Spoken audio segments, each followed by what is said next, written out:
Last week, we began to look at how God's great desire from the beginning of creation is to be with us. And we looked at how He's expressed that in various ways. But even in all of that desire from Him and that effort from God, He still leaves it to us to make the choice to be with Him. So today we're going to talk about our choice to move toward God, and we're going to consider what it means to pursue a relationship with Him. Here is our central verse for the day. Jesus said, "The kingdom of heaven is like treasure hidden in a field. When a man found it, he hid it again. And then he, in joy, went and sold all that he had and bought that field." Now, this isn't some treasure-seeking guy. This isn't Indiana Jones. But upon discovering it, he knew it was life-changing. And when he invested in the field, he got a lot more in return than just a plot of land.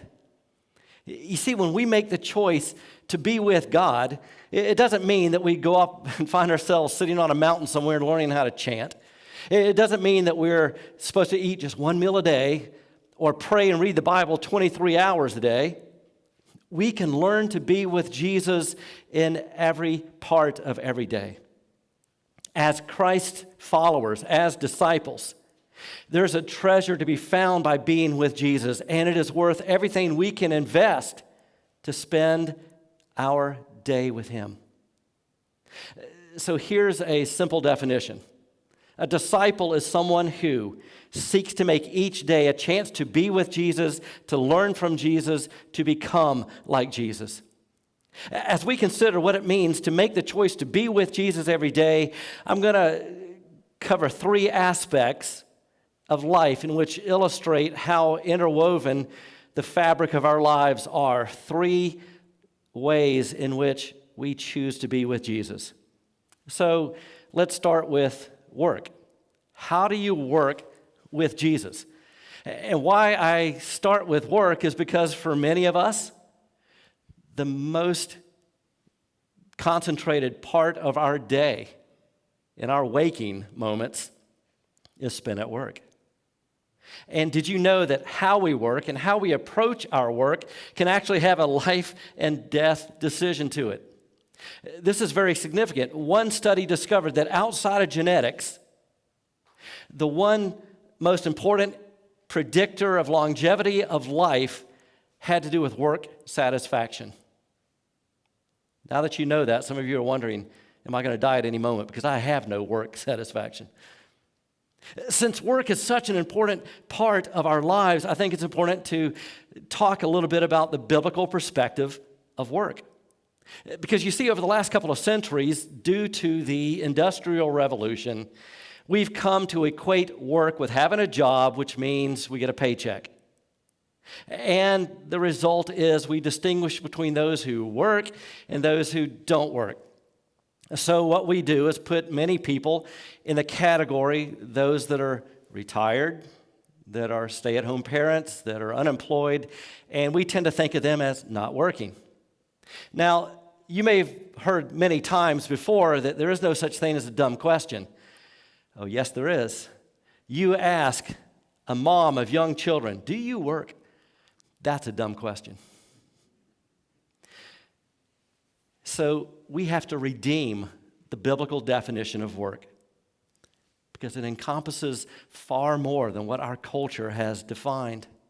The biblical perspective is that work has to do with serving God as you and I seek to benefit the lives of other people through our work.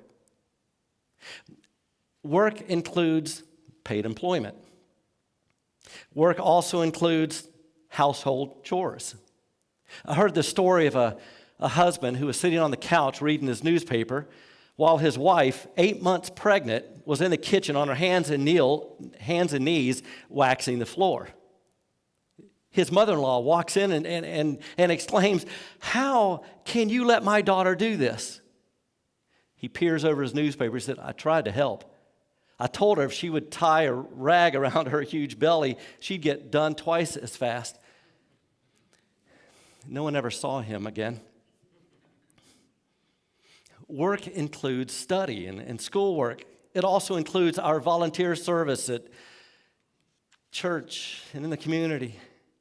There's a fundamental statement in the Bible that serves as a kind of directive that we should all strive for related to work. Here it is. Whatever you do, work at it with all your heart as working for the Lord, not for human masters, since you know that you will receive an inheritance from the Lord as a reward. It is the Lord Christ you are serving. So as it relates to our being with God, here are some questions to ask yourself. Am I making my work an idol? Do I sacrifice time and energy that ought to go to my family or friendships or rest or prayer? How do I treat my coworkers? If I'm in a position of authority, how do I treat those who report to me? Am I truthful and fair? Do I work for their growth and development? Do I regularly ask God for help and guidance and wisdom in my work? Am I honest in my work? And is my work in line with my sense of how God has called me and gifted me? And if not, then what steps do I need to make toward that direction? And how can I, in the meantime, continue to serve and work in the job that I'm in with diligence? You see, whatever activity we constitute as work, how we choose to do it reflects our choice to be with God or move away from God.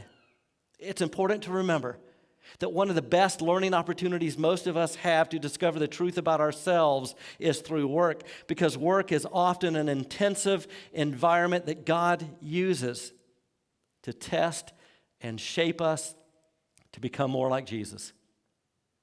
So tomorrow, when you go to work, take a moment before you start and say, here's my chance to learn from Jesus how to live in his kingdom.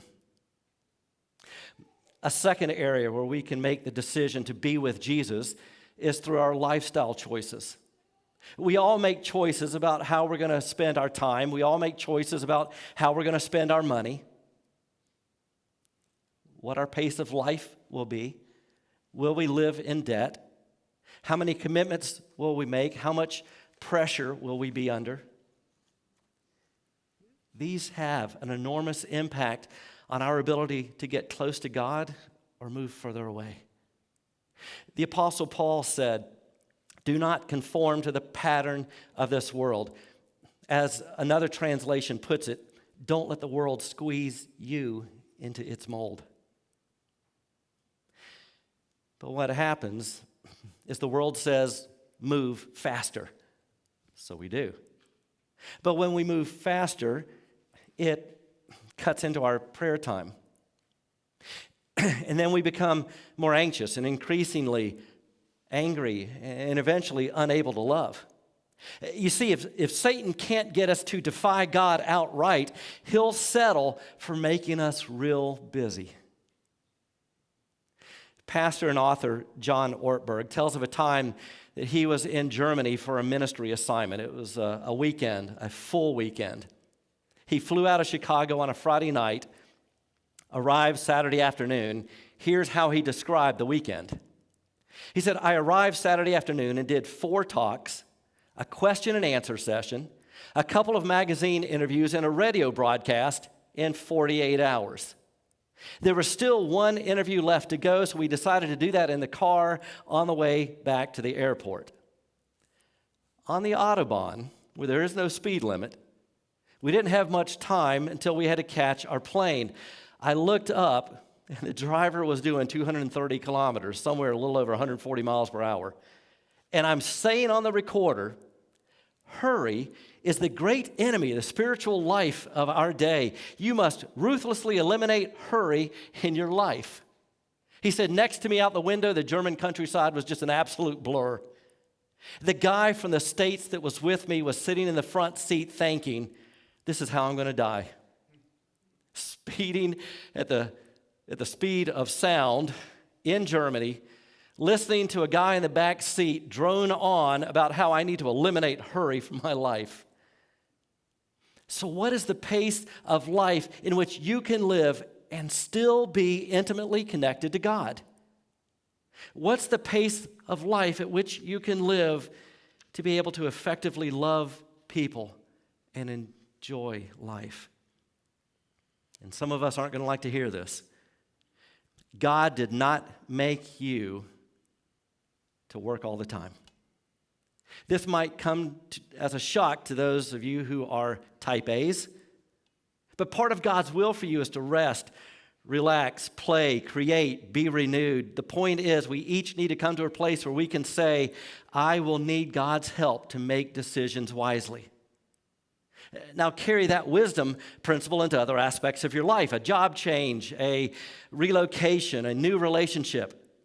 Anytime you make a major life decision, you need to ask the question, how will this impact my ability to follow Jesus Christ?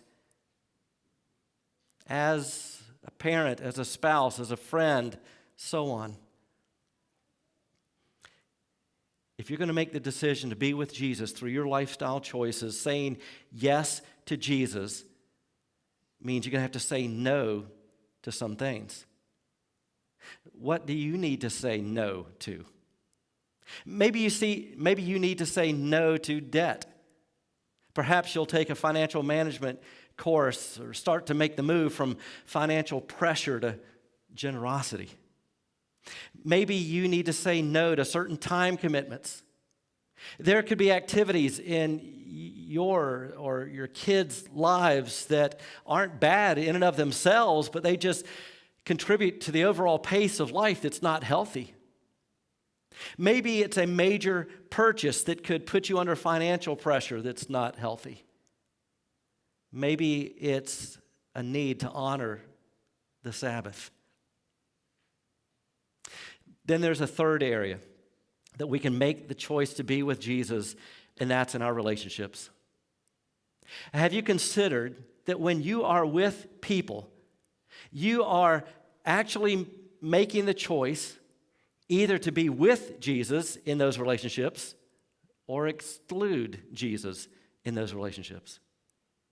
Every day you are interacting with people. Every interaction is a chance to learn from Jesus how to form a loving heart. For instance, the moment of greeting is an important moment. Every culture has a certain expression or ritual in their greeting that says, you're significant, you matter to me. The Bible says a lot about greetings. There was the standard greeting, which translates into English as peace. It's the Hebrew word shalom. But it's an incredible word.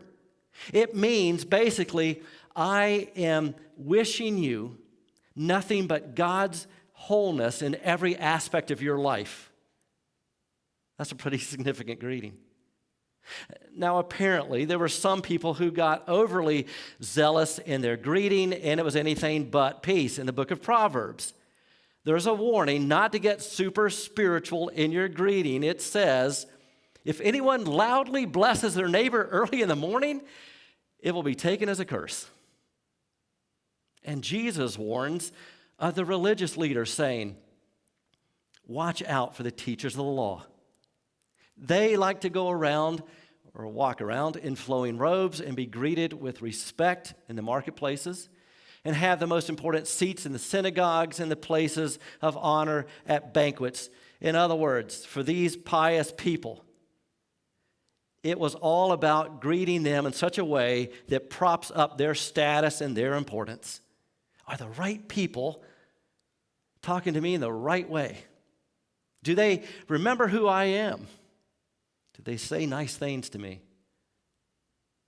Here are some ways to make the choice to be with Jesus when you greet someone. As you greet them, say a silent prayer asking God to bless them in that greeting. Consider the gift of touch when we can comfortably do that again, because some people never get touched. Go through the Gospels and see how often Jesus touched people, especially those people who didn't ordinarily get touched, sinners, lepers, children. And every time that encounter with Jesus, they left it experiencing a tremendous, authentic joy. Another kind of relationship where we not only make the choice to be with Jesus, but we've got to cling to him, is when we have to deal with difficult people. You might not believe this, but you need difficult people in your life. Jesus is very emphatic about this. He said, and I'll paraphrase, love your enemies, those who are difficult for you to like. For if you only love those who love you back, where's the goodness in that? Even evil people do that. And if you greet only your brothers and sisters, what more are you doing than others? Even non-believers do that. The ability to love difficult people is a litmus test of spiritual growth.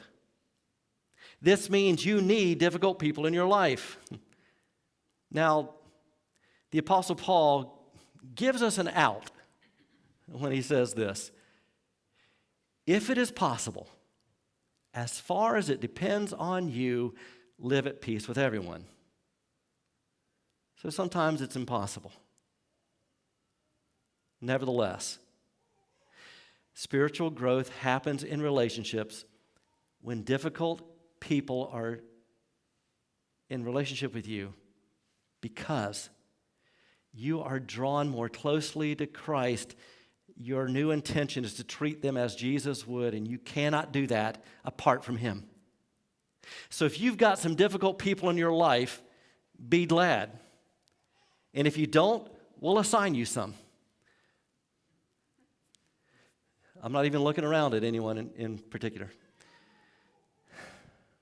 Think of someone that's difficult to love. Maybe it's someone at work, maybe it's someone in your family. Maybe it varies.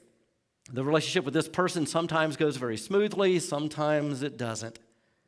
And every time you have an encounter with someone who's difficult to love, remember, here's my chance to learn from Jesus what it's like to live in his kingdom. Here's my chance to be with Jesus in the stuff of everyday life. So every day, woven into the fabric of our activities and relationships are choices to be with Jesus or attempt to do life on our own. Every day we face the choice to go where the treasure is or to go through the day missing the richness of life found in choosing to be with Jesus.